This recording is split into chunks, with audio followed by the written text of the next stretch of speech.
Hello, world. Welcome to Viva la Renaissance. I am just catching up. This episode is a little behind getting out. I was busy last week attending a women's podcasting conference in downtown LA. And then immediately afterwards, I got super sick. I was stuck in bed for like 3 days. But the conference was amazing. It was really inspiring and overwhelming. And there were just, almost like 700 people. Uh, They're all, I am assuming, working on their own podcasts. So it's a little crazy. But we got to spend a couple days in my favorite theater in Los Angeles, which is the United Artists Theater, which is run by the Ace Hotel now. Just such an epic theater. It was, I guess, inspired by Spanish Gothic cathedrals and Mary Pickford, who was, I guess, married Douglas Fairbanks. At the time, they created United Artists with Charlie Chaplin. These are artists that split off from the system and opened their own studio back in the silent film days. So that was no small thing. And this theater is, oh, God, is one of my favorite places. So I was really happy to be at this conference in that theater, learning so much from different people, and so much about the podcast world. There were some amazing people speaking from shows that maybe you've heard of, like Radio Lab and Spectacular Failures. Man in the Window was an interesting one, and Death, Sex, and Money.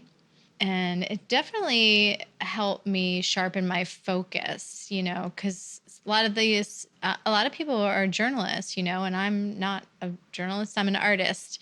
And I'm just making my funny, sexy, surreal cabaret theater shows and running a little podcast because I'm a weirdo.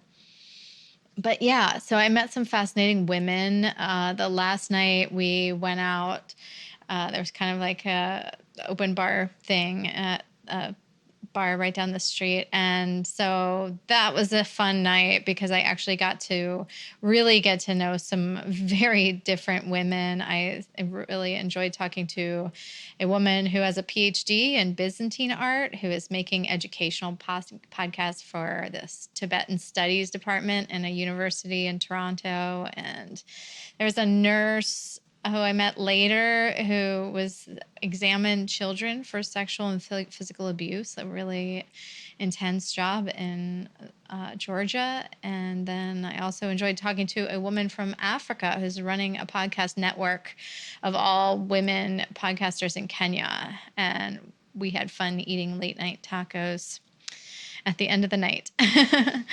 So yeah, it really helped me just sharpen my focus. So, thinking about what I'm doing with this podcast and, yeah, I'm just a cabaret performer. I interview all kinds of artists about their lives, about how they're following their dreams, all the twists and turns along the way. And I try to focus on mid-career artists, people who have been working professionally at their craft for many years, not so much just starting out or not so much at the end, but,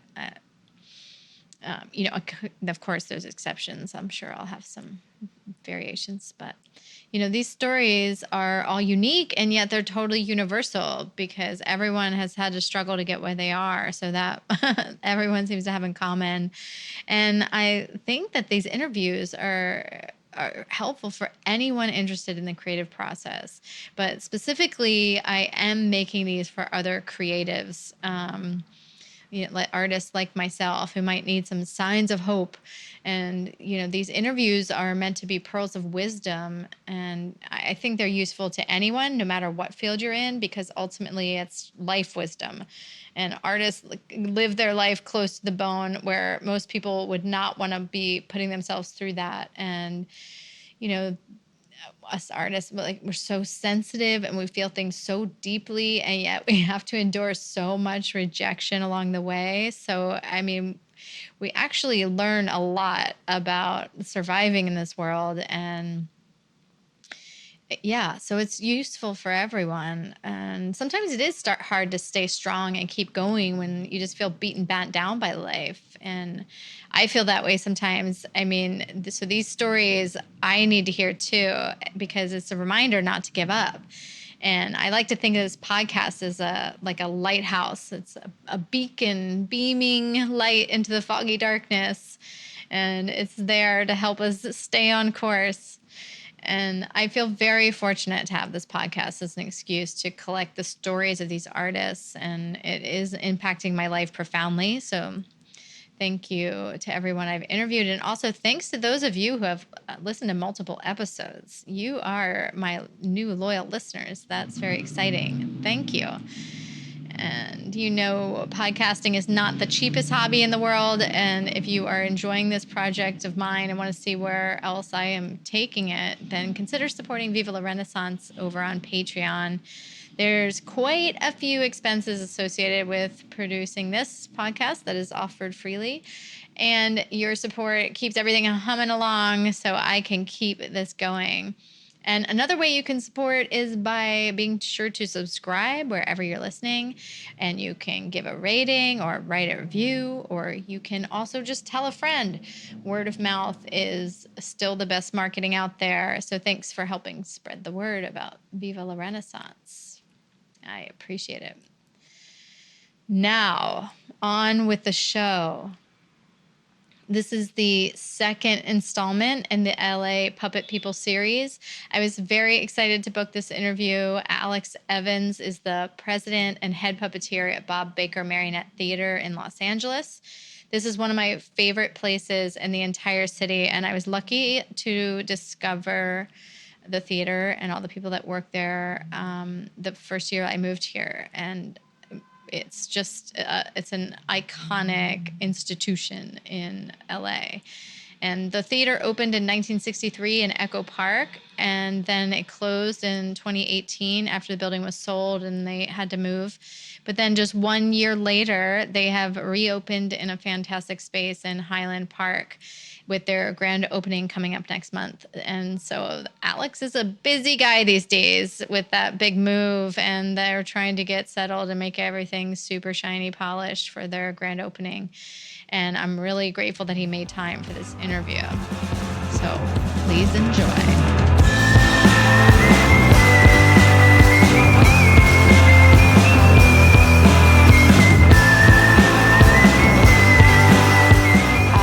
Sitting here with Alex Evans in the Bob Baker Marionette Theater. He is the executive director and head puppeteer of this amazing institution. Hello, Alex. Hello, Trixie. How you doing today? Fantastic. So I'm so overjoyed to be here because I've only been in Los Angeles for about just under 2 years, but this place has become one of my favorite things about living here. I was really lucky to be exposed to you guys kind of early on. My one of my former roommates introduced me. Then I was able to do a duet with you and Eartha Kitty, your cat Marionette, which was amazing. So can you just describe what this theater is about for people that have never been here? Sure. So it's the Bob Baker Marionette Theater.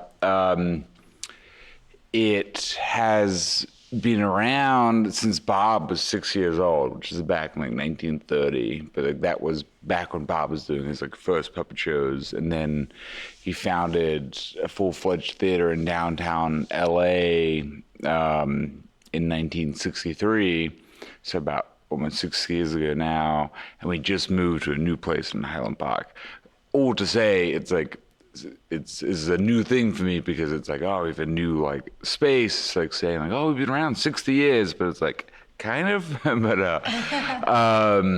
yeah. So you're in a tremendous transition. So how many years in the old space? About 55 years in the old space. Amazing. And how long have you been in this new space? Since March, so about 6 months now. Wow. Yeah. But essentially what we do, it's like hour-long musical variety puppet shows. We have about 2,000 to 3,000 puppets. It's like a Disney cartoon, but like live and animated, kind of in your face. And it's incredible. It's truly a lifetime plus of work from Bob and a whole collection of wonderful people. And for kids of all ages, that's what we say. Anyone from two to toothless, and then it's just fantastic. To be honest, it's kind of beyond words. Like there's lights, there's drops, there's like 6 puppeteers per show, there's hundreds of puppets.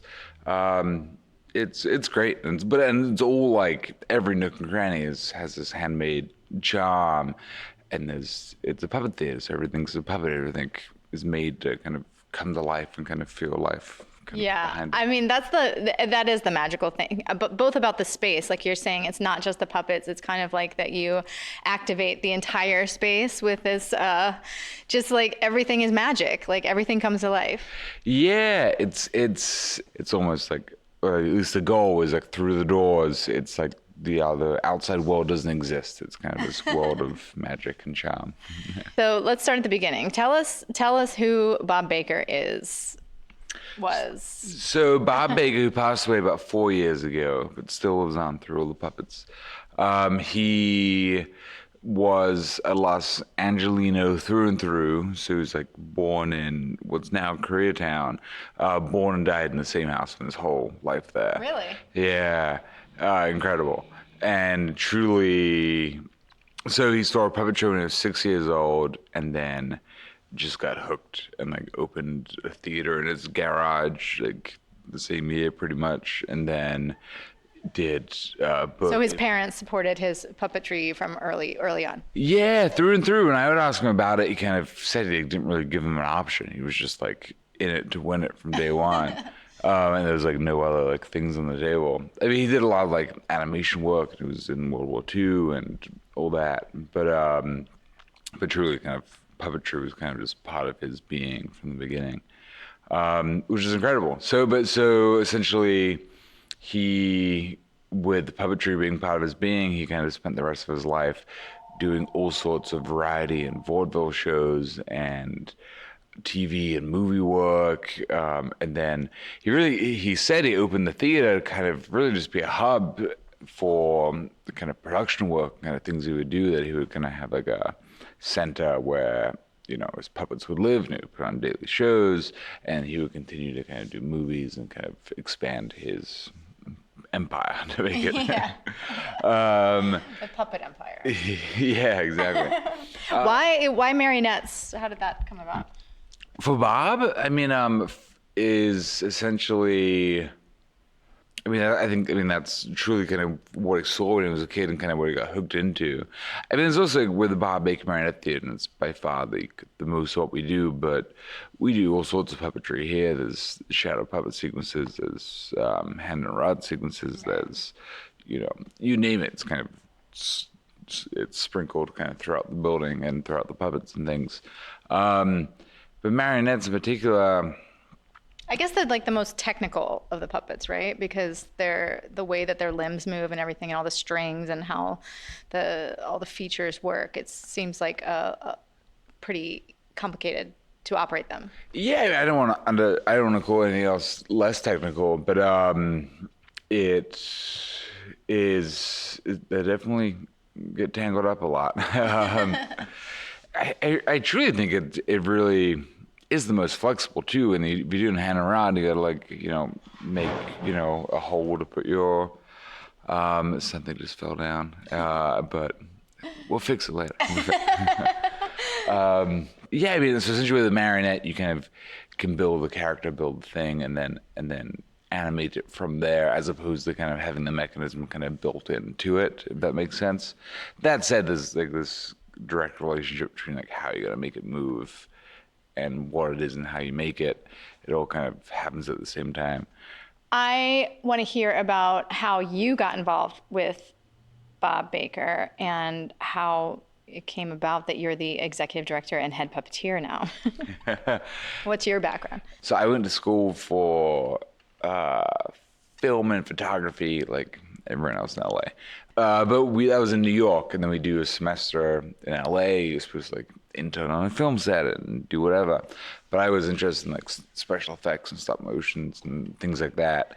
And so Googled Los Angeles puppets without really much like puppetry interest even. Like I remember as a kid, my dad gave me this like Thunderbird like toy for Christmas one year. I was like a spoiled brat, like, being like, "Oh, puppets! Like, who cares?" Like, I remember not being like enthused by it.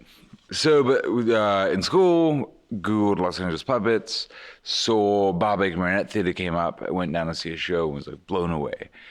This was 2007, and then was just like hooked. I spoke to like Bob, said, "Hey, could I, intern here for a semester?" It definitely wasn't a place that had like internship programs and things set up. So just I kind of had to convince Bob just let me kind of hang around, and then So you were in school in New York, and you stayed in LA for a whole semester. exactly, yeah, Okay. yeah, my first time in LA really. So what was that like? It was great. I mean, it was wonderful. Like I fell in love with it more and more, like every day being here, and it was truly like an open oyster of the puppeteers being like, "Oh, come do the shows," and then me and Bob in the library were transferring the music was the main part of the job at the time, but like it was just this like fascinating world and like just an endless amount of just like places to look and things to explore. What year is this? This was 2007. Okay. So I got hooked, and and then when I moved to LA back 2009, I remember there was like a period, like a few months, where I was like scared to go back to the theater, knowing that if I did, I would just get like trapped and sucked up into that world. How right you were. Yeah, yeah. But I did, yeah, and then I got. So you graduated school and then moved back to LA. And so Bob is in his old age by this point, right? Yeah, so he would have been late 80s, 86, 87 maybe, right there. And how many puppeteers were there here? Like was their schedule just as full as it is now, or? Not scheduled, not so much, but it was more like there was a costumer, kind of like Ursula. She was on staff.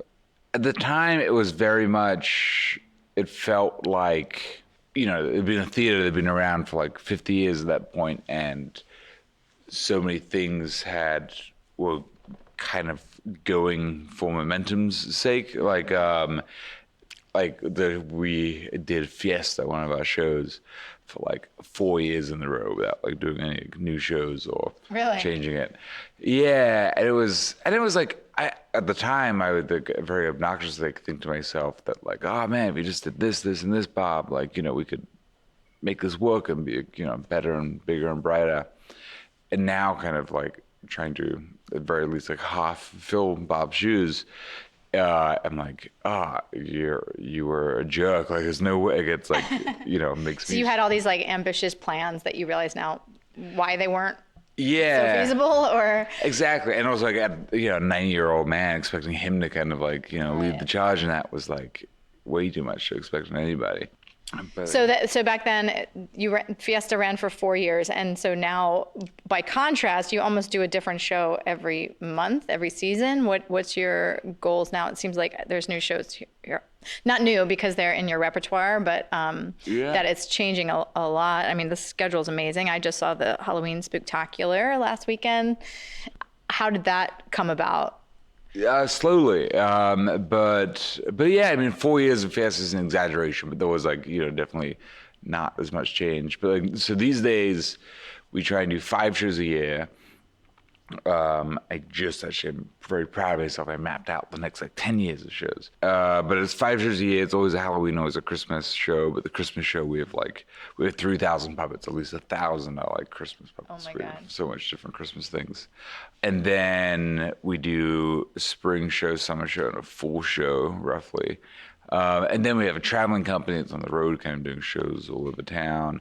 But then on top of that, we have like evening programs, or every month we do, whether it be Jared and Molly's show and Puppets Are Only Friends, or there's a show called Women in Vaudeville, a film series event for the first time here in the new space.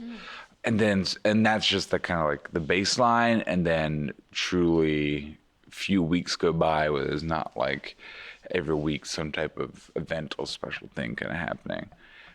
So it's exciting. It's Yeah. always new, and it's it's never boring. I'll say that. Go back to how you were trained under Bob. So you spent most of the beginning internship transferring records to what, CD? And then when did you actually get trained to use the puppets? And when did you start performing? Yeah, well, it's a very like I'll say trial by fire process, and pretty much everything down here for me. Doing the music stuff, so upstairs, so all the music for the show, if people don't know, it's all put together by B-sides of novelty albums and old Broadway or off Broadway hits and things like that. And it all, when I came in, it was all cassette tapes, and like Bob would transfer them, and so I welcomed Bob to the digital age. But so that's where I started, and I still do that. I still kind of put the music together. We have all these plans to kind of get that more streamlined, but kind of up and running, and even have a kind of research library for people who, whether they be interested in puppet show or just, old recording practices and things like that, and kind of make that more open to the public. I started that, which actually was like a fascinating like portal in, because like that is the root of all the shows. It's all pre-recorded shows. So being able to kind of like directly sit down with Bob and kind of go through his thought process of, how to structure a show and where things were pulled from, what the history behind things was a great like entry point for me. And Is there anything you can share about like how to structure a show? Like what was his? yeah, well, it's all, what I think is the most beautiful thing of the shows that Bob does is it's all kind of variety, kind of based shows. There's no like, we're not doing like Snow White. There's no like characters of beginning, middle, and end. But there is this like emotional arc that Bob would always like strive for, where, just the pacing of numbers, and, slow numbers need to transition to fast numbers with the right bridge music. And then but then like different types of like, whether it be an instrumental track, not doing like too many instrumental numbers kind of back to back, like, having lyrics and vocals or something to identify with kind of put in at the right time.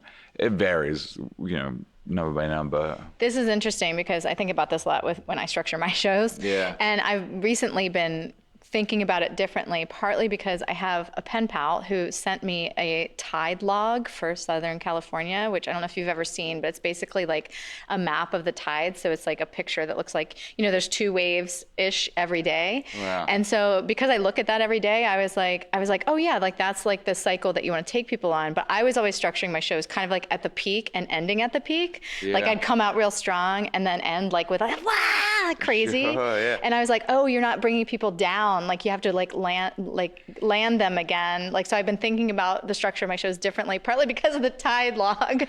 That's great.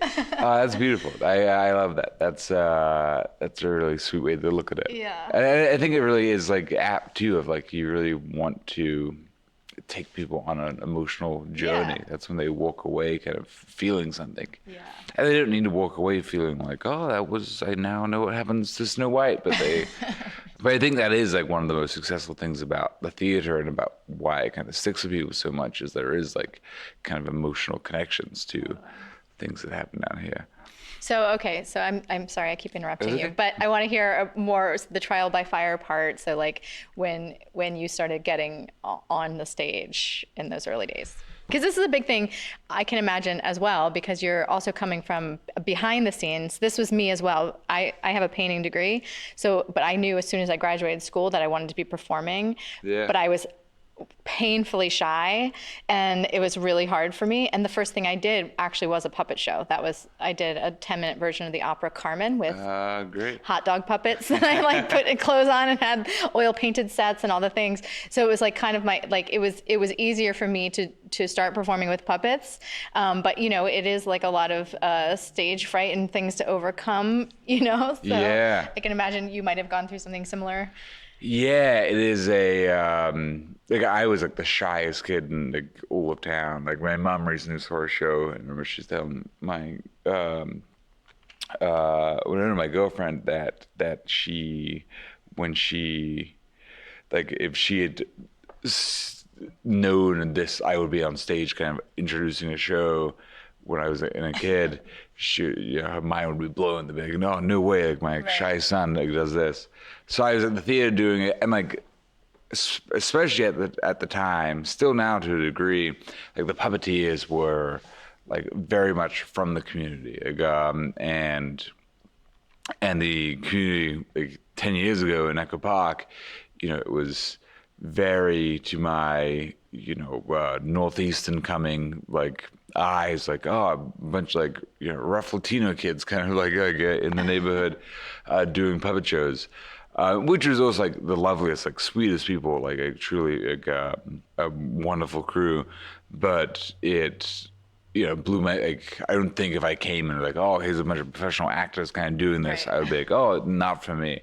But the fact that it was like people that just like, although you wouldn't otherwise expect to do this, it really was kind of empowering of like, oh, you can do this, which I think is truly an important part of the theater, of it being empowering for people to kind of go home. And yeah, it's like an outsider art sort of. I think it's really important. And we can talk about this later, but I think a part of the cabaret style of how we do puppets, where you see the puppeteer, I think that's a truly beautiful thing, is that you can like see how it's done, feel like, oh, I could do that myself. So describe this for people that haven't seen the show.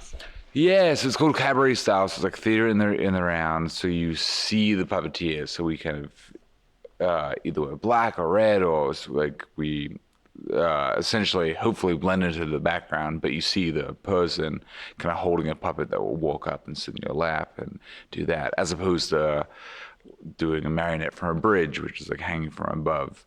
Or this was actually the first time I'd seen that style, so it is very unique, and it is really interesting because you guys both are. It's like you do disappear and you're really present. Yeah. And like you have like kind of a very, stoic face. Like you guys are very serious when you're doing it. Whereas if it was me, it'd be really hard not to be like ham boning around and like being like like emoting for the puppet. But it is like, it's a really interesting like performance question too, because like you don't want to get like too like serious. Bob would often complain like, oh, it feels like everyone's at a funeral. But then also you don't want to like get too distracting too, because nobody's there to look at you, they're to look at the puppet. And was this like just a practical thing, like to have more options with movement that you just are? It's definitely liberating. Kind of lifting the curtain, sort of. So Bob would tell many stories, and one of his stories, I think it was like at the Rockefeller's house, like he was doing a show back in the 30s and 40s, I don't know, whatever. And essentially he didn't bring his like right equipment with him to kind of do it from over the bridge, and like Rockefeller or Vanderbilt, some like rich fancy person, told him like, oh, just go out and do it, you got the puppets, like who cares? And he did, and then like everyone loved it. It was just like easier and great, and then he stuck with it. But that's the story. I mean, it's not completely unique to Bob. There's a lot of other performers that do it, but truly, at least having done things from a bridge or in other forms, it is, boy, can you make like a ice skater puppet, like skate or be flexible or play to different members of the crowd. And even like in the shows I've seen they've been done from a bridge, like lovely or the same, they work in a completely different way when it's you're watching through a proscenium and kind of it's there. Like the fact that the puppets can burst out, at you. Is very fun. Yeah, it's incredible. So what was your first show? Tell us, like. So the first show we did was Bob Baker's This Is Your Life. It was like a special event that Charles Phoenix was hosting. And it was doing the Venusian, I want to say, is what it was. And it's like, it's in the space sequence, the one, the glittery one that kind of floats side to side. And I stepped on it like halfway through. So you bungled your first performance, huh? I bungled it. Yeah, truly. I don't think anyone else noticed. They probably did.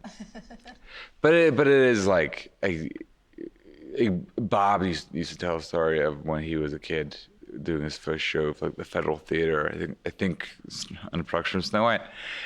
He had dropped a puppet from the bridge, and he said, like, "Oh, that's when he knew it was like you know, an entertainer, or someone else on crew said like, "Oh, that's when he became a puppeteer when he made his first like big mistake." Yeah. I think that's how it is in all of show business, right? Yeah. It's like, I think the lesson being that the show goes on like, yeah. no matter what.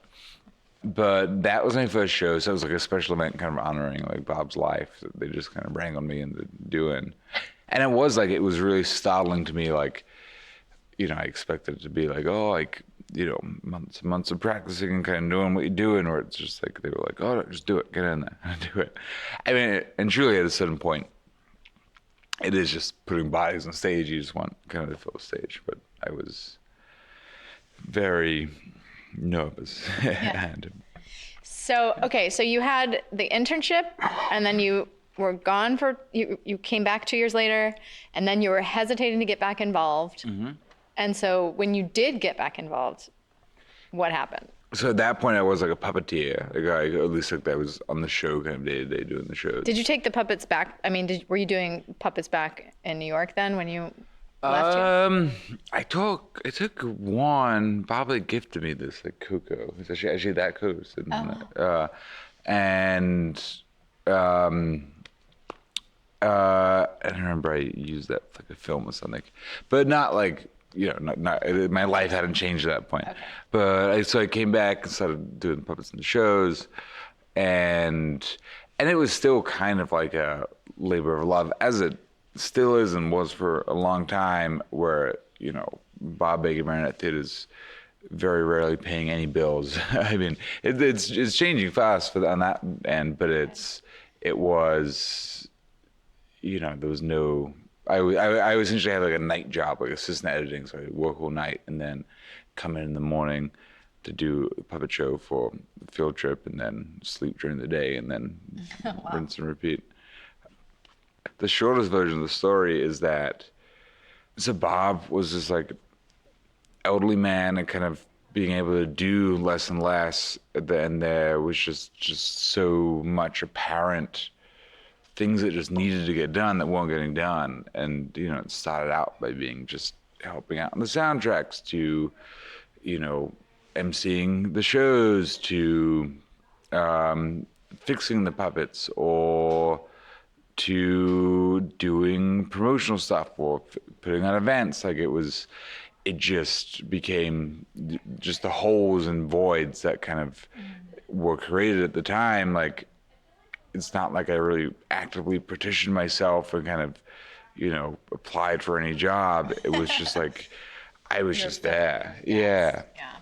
Yeah. And yeah. And then, I mean, and eventually, you know, the gap was the whole theater. And then, and, you know, and I proudly and happily, I'm doing it and did it at the time with it, not just myself. There's so many people that kind of, were on board at the time and still are.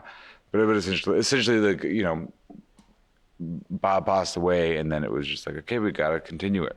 So yeah, talk about the sort of the end of Bob's life and that transition. How much was sort of arranged in advance before he passed? Very little.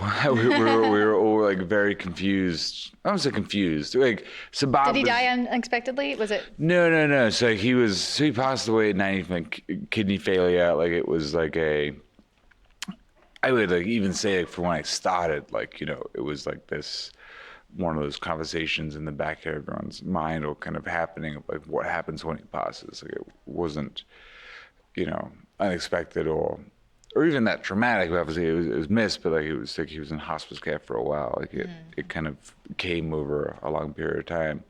But when it did, like, to me and kind of the crew at the theater, there Well, there was no question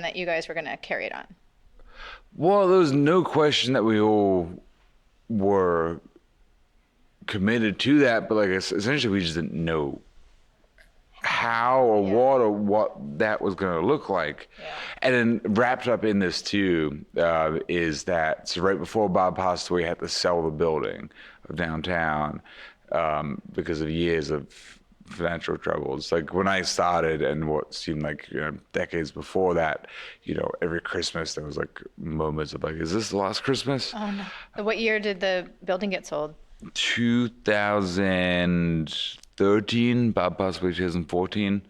So Bob had sold the theater, and so there was not only ambiguity of like, oh, now Bob's passed away, but also like, now the theater's sold, what happens? But I remember like, the same month that Bob passed away, I went to this like city hearing where the new developer was essentially proposing his plans for the building, and the theater is this Los Angeles historic cultural monument, and essentially the city said, "Oh, the theater is cultural monument. It's culturally important. It needs to be kind of maintained. That the puppet shows need to happen. Like nobody cares about the actual brick building. It's all about kind of the puppet shows." So I left that being like great and like not definitely not formally kind of at the helm or anything like that, but like just I was just there because nobody else was there, and like I saw it kind of. But that's local. I can see where that would be important to sort of like envision how it could continue, like without the actual physical theater itself. But it is just a cultural institution that's very important. Historical cultural monument, like by the city. Yeah. But it's number 958. Okay. But I mean, that's I don't know how interested you are in that. Like, that's a whole big story of what that meant to kind of with the actual like theater. Like, boy, if anything, the past 10 years of my life has been this like master's course of like running a business, running a theater, like historical preservation, and then like building now, and like and running a nonprofit now, right? Yeah, exactly. Just its own animal. Yeah, but I mean, truly, it's like the best like. I wouldn't trade that for the world. Like it's like the best way to learn anything is just by doing it. Yep. So when I agree, I started a nonprofit in Baltimore as well. Yeah. I started doing synchronized swimming and roller skating shows in public parks. That was my That's great. Nonprofit. Yeah, and they're celebrating their 20th anniversary this year. So. Congratulations. Well, thank you. Even though I moved on, but I'm very proud because I did actually get a lot of training. I got a good fellowship, and it sort of trained me to create something that could outlive its creator, its founder. And that's a hard thing. And so you've done that. Yeah, that is like so. Like, I feel like we're not quite there yet, but we're very damn close.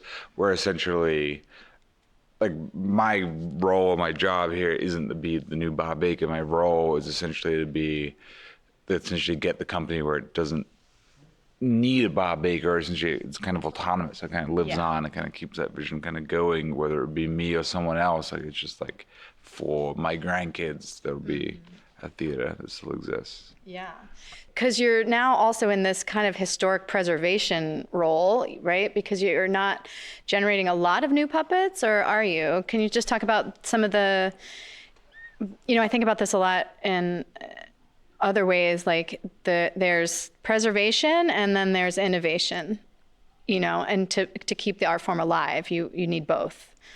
Yeah, that's it's a fascinating conversation. Like, we have that like here a lot. Like, and we're constantly, a great example of that here is, so we just like 3 years ago now, restored this like circus show which hadn't been done in like 30 years, and like the puppets are gorgeous. They're from like the 40s and 50s, like such like great like is that a big job, like restoration on that scale? Is that a lot of work?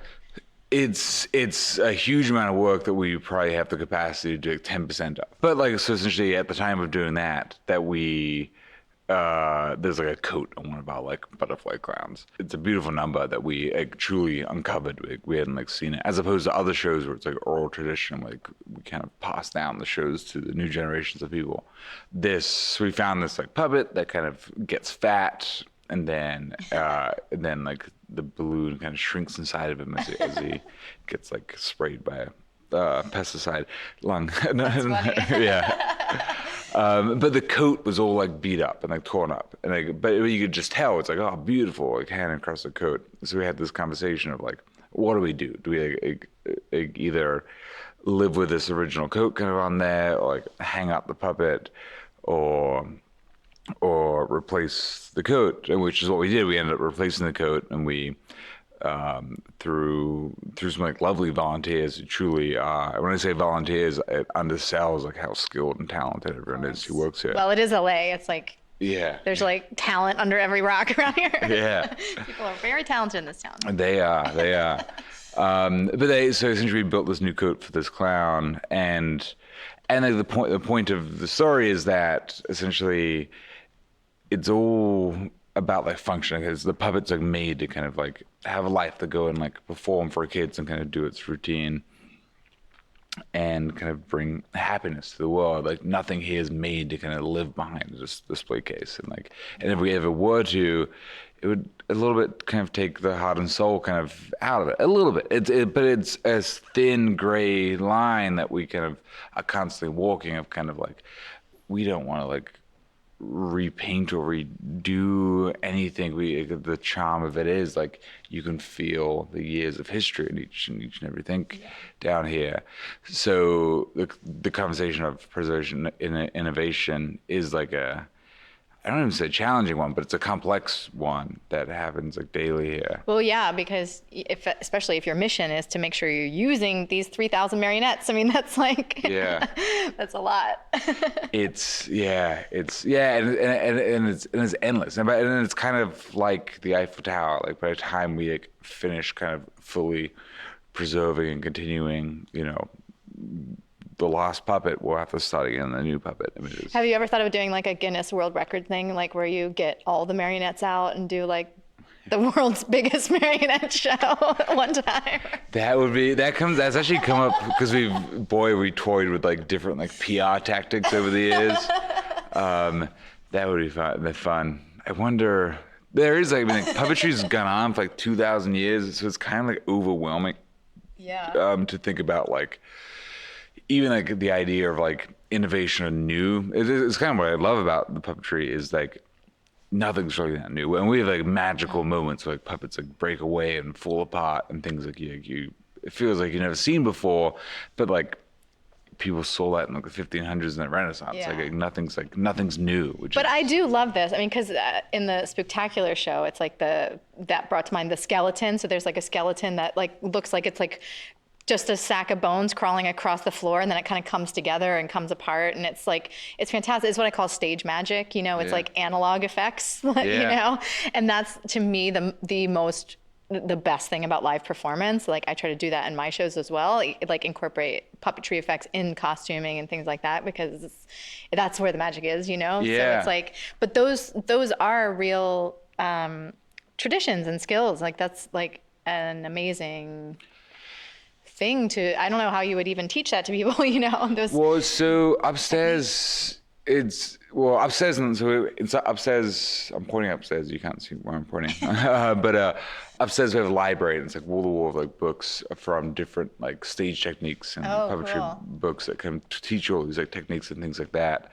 And it's so. Did Bob write a book?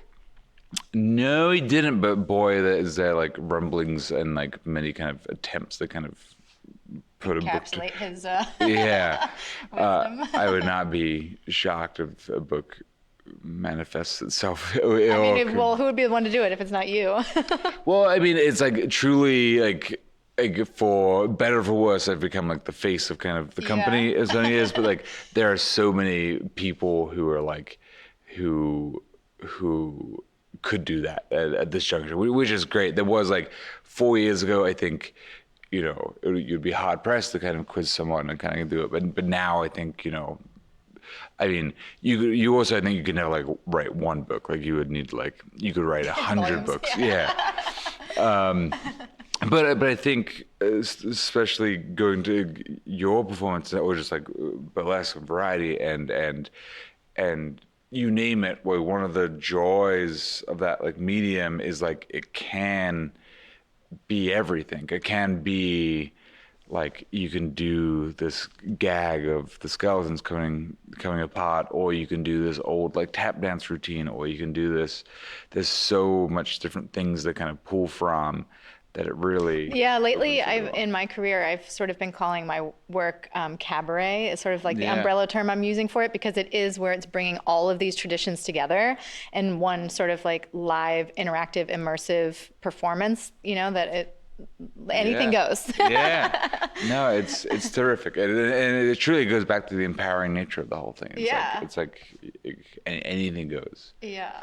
One of an example of something that really like, hooked me down here is that like there's these like, oil rig puppets. So it's like these like Oileen, Bo, and Darlene, I want to say their names, but it's like these like showgirl oil rigs. So it's just like an oil rig with like fancy legs. They do like I think it's from Chorus Lines, the number they do, but it's like I saw them in a bag like maybe like 8 years ago. It was like, what is this? Like who would like, think of this crazy thing? It's one of my favorite numbers. We brought them back like a few years ago, but it is just something that who would think about it. It's just like this empowering thing of creativity and imagination that just like comes from just knowing, a chorus line walk and also just drawing from, oil derricks that you see in the world around you. And it in my mind at least beautifully encapsulates the spirit of Bob, which is like imagination kind of come to life in ways that you would never be prepared for. Yeah. So, and I mean, because they are so weird. Yeah. I mean, and partly because of the handmade quality of them, and I can't quite put my finger on it. Like, but they're so imaginative because it's anything animate or inanimate first of all, and then you add the layers of effects in, and then what they're doing and how they're interacting. It's really wild and surreal and truly strange. Yeah. It's like and is this just Bob or it's just marionettes, or how does it get so weird? I mean, It is. I mean, is it just Bob? That's an interesting way to think about it. That I mean, the short answer is like, no, like, boy, have I seen the imaginative effects that kind of happen all around. But it is. There's also like all sorts of puppet companies that are way more traditional, like the Salzburg Marionettes. They're like famous company in Europe. They do like the magic flute and things like that, and I mean, that has all sorts of magic to it, but like, not dancing oil rigs. I think it's theater, I guess. Like, it's theater is the short answer. that's true. It's just that falls under theater. Yeah. Yeah. And I guess when it combine the childlike aspect where you're looking through the eyes of a child at the world somehow, it gives you a lot of permission. Yeah, totally. I think it's really liberating, and that is like another gray line. I feel like the world down here is just gray lines, which is good. Because it is like a children's puppet theater, but also what was important to Bob, or what he used to kind of grimace at, was the idea that like quantifying this or what he does as like children's It's not exactly. only that. Yeah, it's just Starts there. exactly, and it's like it's just a show. It's not a kid show or adult show. It's just a show, and we do the same shows, for a group of 3-year-olds, and we'll do an evening show, the exact same numbers and shows for a group of like 50-year-olds, and they love it equally. But I think the idea of the entry and the portal being kind of from a child's perspective, it is liberating in the sense of like a kid doesn't know you can't paint a sky green, or wheels need to kind of move on a train in a aerodynamic way, or whatever it is. If you didn't have this kind of vantage point of a kid's theater, I think it would be less fun. And like, I think end of the day, like it's kind of what you want out of a show, just to be fun and have like a time with it, or to be, and even fun doesn't need to mean having a smile on your face. We have this like balloon clown like routine that we talk about all the time, but it's all about being sad. It's all like the number is about being like sad and being okay to be sad. But I think from the child's point of view, it's like it's just these kind of pure emotions, not kind of overly like intellectualized. If I were, I'm sure, listening to myself talk 10 years ago when I first started, having kind of lofty ideas of things you could do down here, I don't think I would have understood that. I don't think I would have like got it. Tell me some of the highlights of Bob's career. You know, how far did he get with it? And was he satisfied? I know he was never satisfied, but not in a bad way, in a way that He just never stopped. yeah. It's like, it's what I do recognize in I hope myself and other creative people is that they're just perfectionists, not in a bad way, but it's like things could always be more different or better. You could just keep going. Like, it's hard. Boy, do I find it hard. Like, give like notes and kind of work with other people in that. Finding the right line and kind of express that is tricky because you want to be supportive and be like, hey, you did it, great job. Like, as opposed to like, kind of the creative process is more like, you don't necessarily want to like stop. You want to kind of like just keep going. There is another lifetime's worth of work of kind of finishing ideas and things that Bob, had.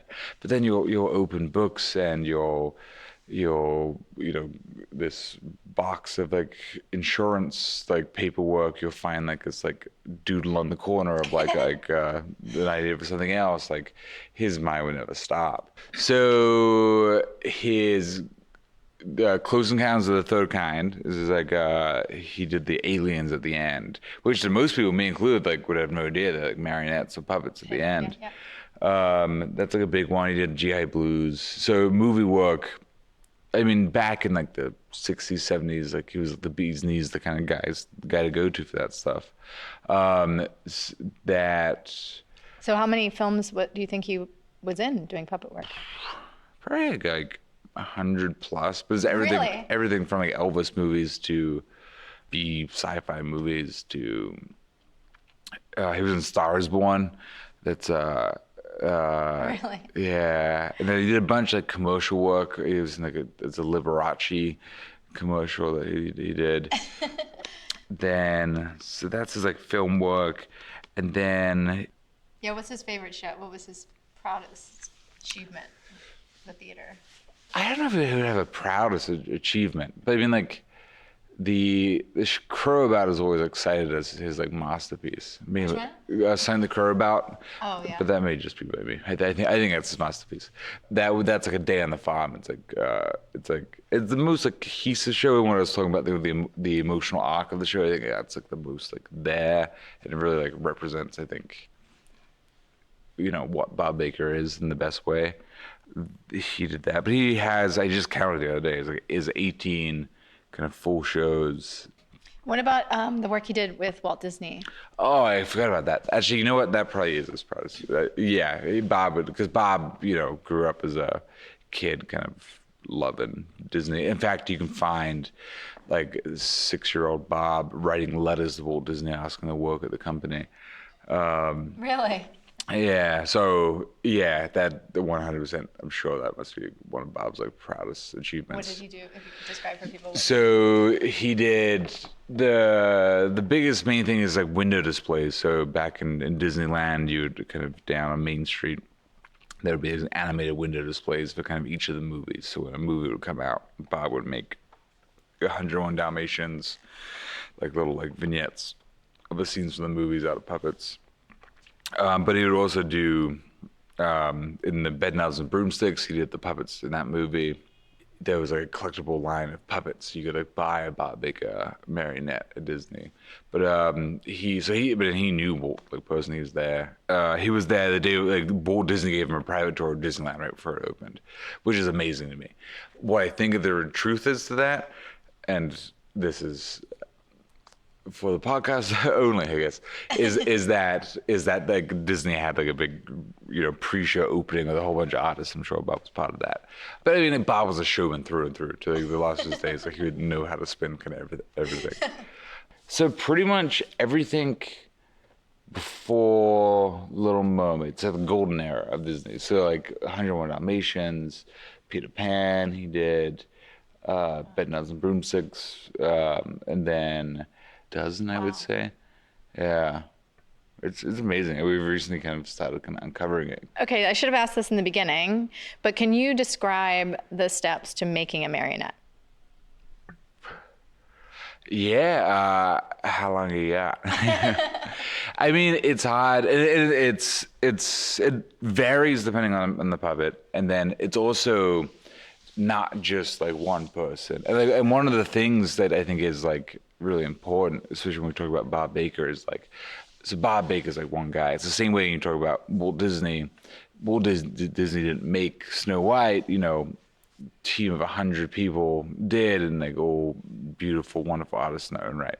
So there's many different kind of people kind of involved in the process. But to make a marionette is step one is kind of the imagination, the idea of things, which could come from anywhere from an oil rig to a song to whatever it is. But truly, the most important part of like a marionette for us and for Bob's puppets is like the movement of it. Like that's like what's tied to everything. It's like how it moves and what it does at the end of the day. Yeah, it's complicated engineering. It's Yeah. So that's like the crucial like first step in like thinking about design. It's like, what do you want it to do? so Because the first thing is just how it's going to move, even more than the character necessarily, or they're simultaneous. it's tied together. So like part of the character is how it moves, and you'll find that because like boy, do we have people come in all the time and be like, oh, I want to use this puppet to do this, this, and this, and this, and we're like, no, it's like a juggler puppet. It's like it can juggle. It's not made for that. Yeah. So essentially, the idea, kind of putting that down on paper, and kind of deciding to draw that from there, and then you do kind of concept drawings, and then you do more elaborate kind of set of drawings, kind of really to scale, kind of breaking down the parts and the pieces that you need.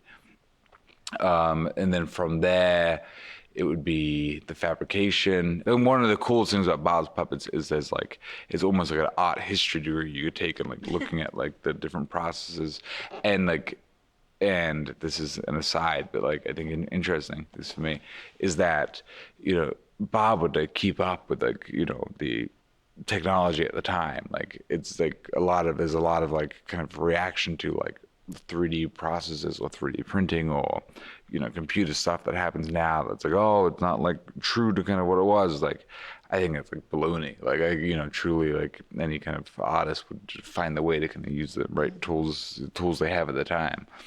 And that doesn't mean sacrificing any like integrity of the process. It just means like, Bob 100% would be using all this crazy technology that would be available now.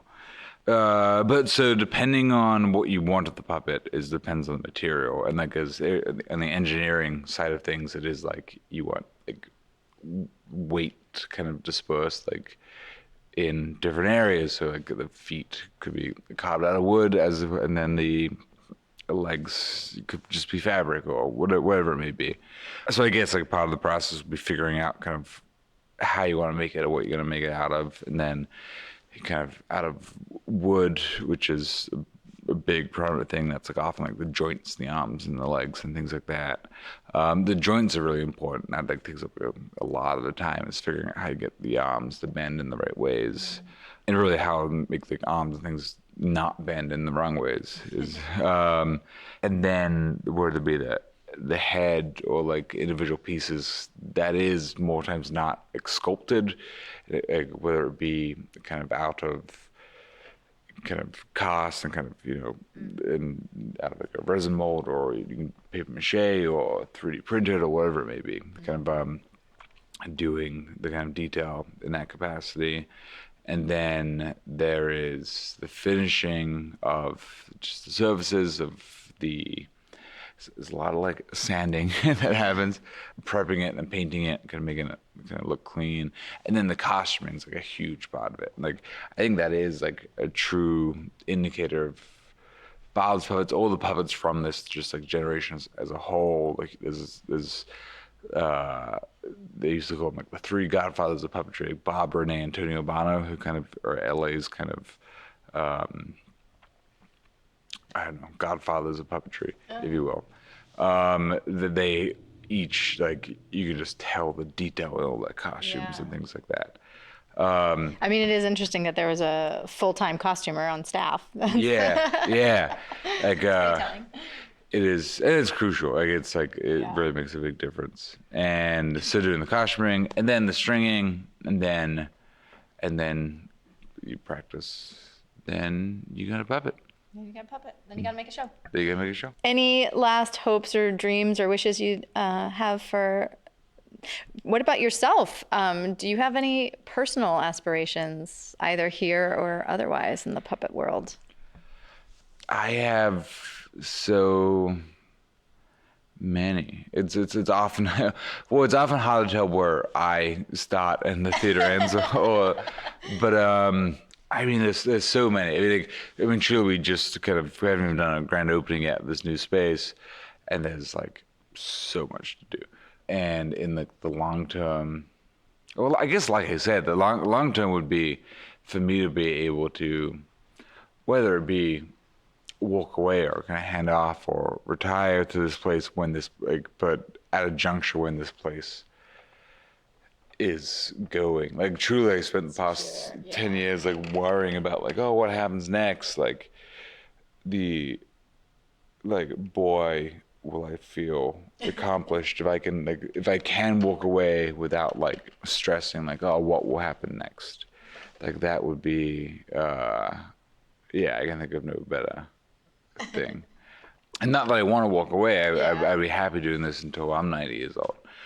I mean, creatively, show-wise, it's so many. I mean, boy, we want to do new shows and kind of put on new productions and kind of, but then also like finish like Arabian Nights and find ways to kind of work with different artists. I think my biggest dream, would be essentially find a way that both kind of defines and encapsulates like what Bob Baker is, and by Bob Baker, not the person, meaning the company, and how to kind of continue, how to like make a new show that is the Bob Baker show, but like has a, at a certain point, zero to do with Bob Baker. He didn't write it or create it, but it feels like a Bob Baker show. Right.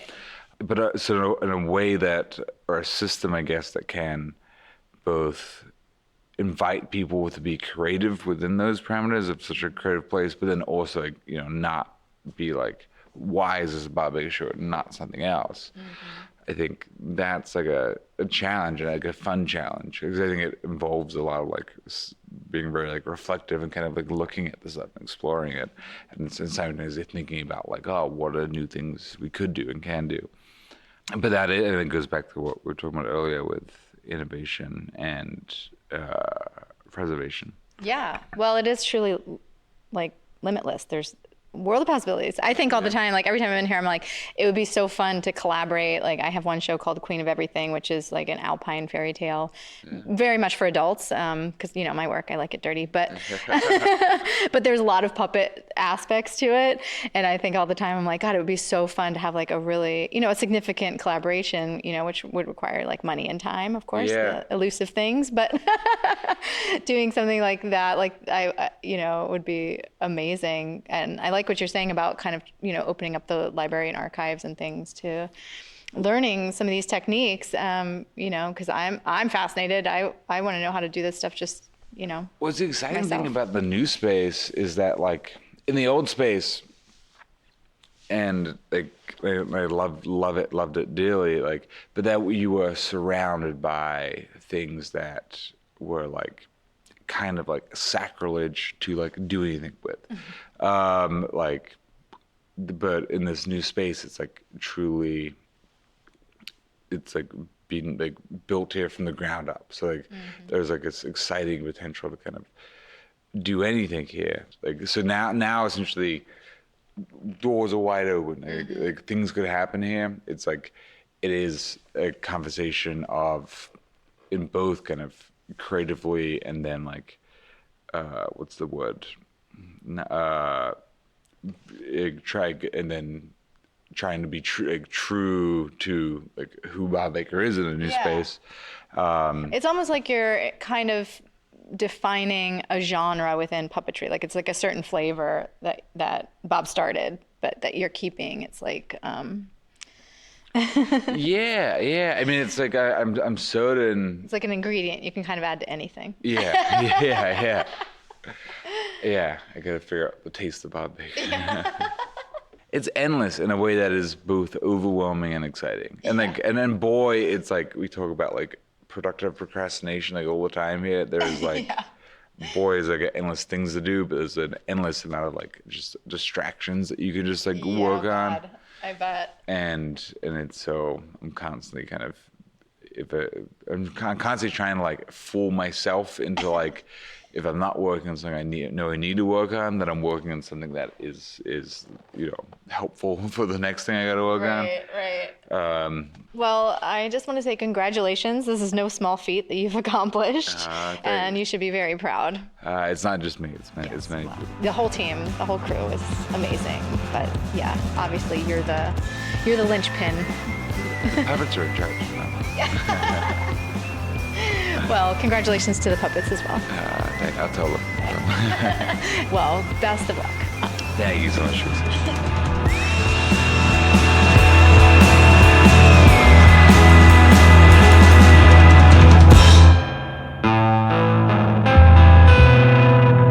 You can check out the new theater at bobbakermarionettetheater.com, and you can also find them on Facebook and Instagram. And anytime you are planning a visit to LA, be sure to check their calendar because you do not want to miss the Bob Baker experience. It is one of the greatest shows in LA. So plan ahead. Be sure to sign up for my email list at vivalarenaissance.net so you can get updates about new episodes, shows, events, and goings on. And don't forget to subscribe, star, and comment if you like the show, and tell a friend. Check out my new Instagram for the podcast. This is brand new. It's Viva La Renaissance Podcast. I'm going to be posting all kinds of behind-the-scenes photos of these interviews. And you can also find me at TrixieLittle.com or as Trixie Little on Instagram. Now, I'm sending you off today with a song from a band from Huntington Beach here in California named Tokyo Lucky Hole. And the second I saw that name on Instagram, I had to know what was up with Tokyo Lucky Hole. So I checked them out, and turns out I really love their music, and now they have a new fan. And so I wrote to them and asked them if I could include this song on the podcast, and they said yes. So prepare for an eargasm. Might be a little messy. This is Tokyo Lucky Hole. The song is The Boys in a Bottle, and you can find them at tokyoluckyhole.net and on the socials. Okay, until next time, be sure to keep it weird.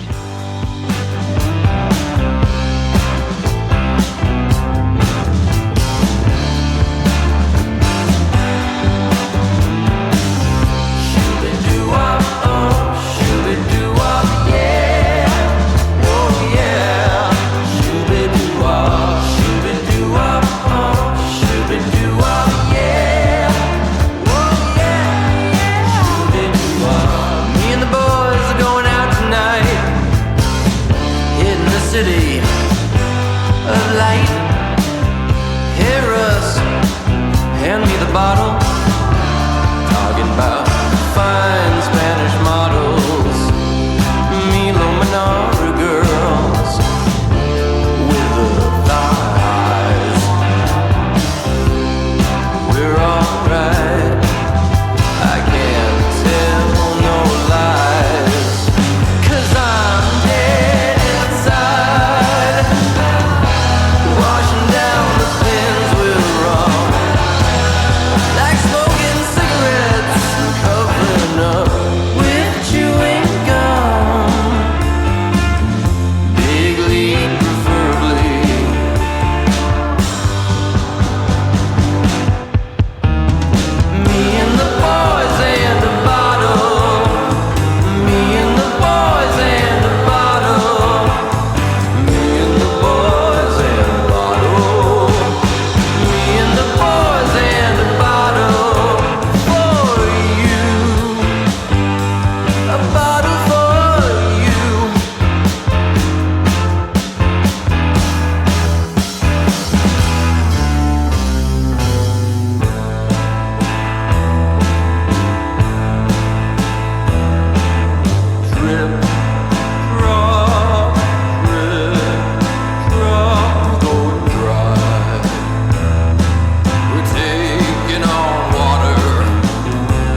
tugging on a skinny tree.